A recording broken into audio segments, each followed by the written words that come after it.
আরে ভাইজান, আমি ভাজি চুলায়। আজ তো কিছু হবে না, বাসি তো এই মাত্র বসাই না, না সময় লাগবে, আপনি আপনি হইতে থাকবে।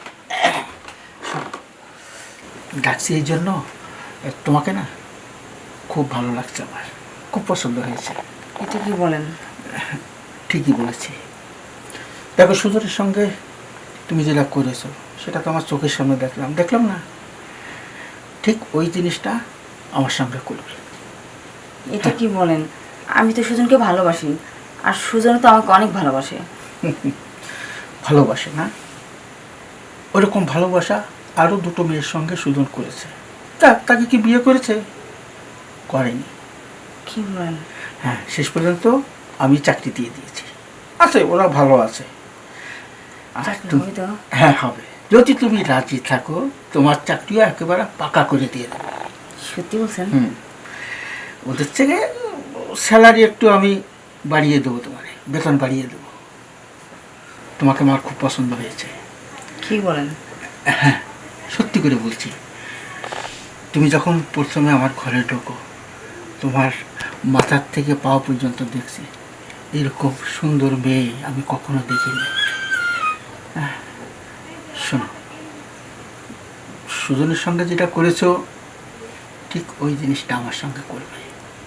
না না, এটা কি করে সম্ভব? আমি তো সুজনকে ভালোবাসি, আর সুজন আমাকে ভালোবাসে। ভালোবাসে না? এরকম দুটো মেয়েকে ও ভালোবাসার কথা কয়ে আমার অফিসে নিয়ে আসছিল চাকরির জন্য। ওদের প্রতিশ্রুতি দিয়েছিল বিয়ে করবে, কই করেছে? করেনি।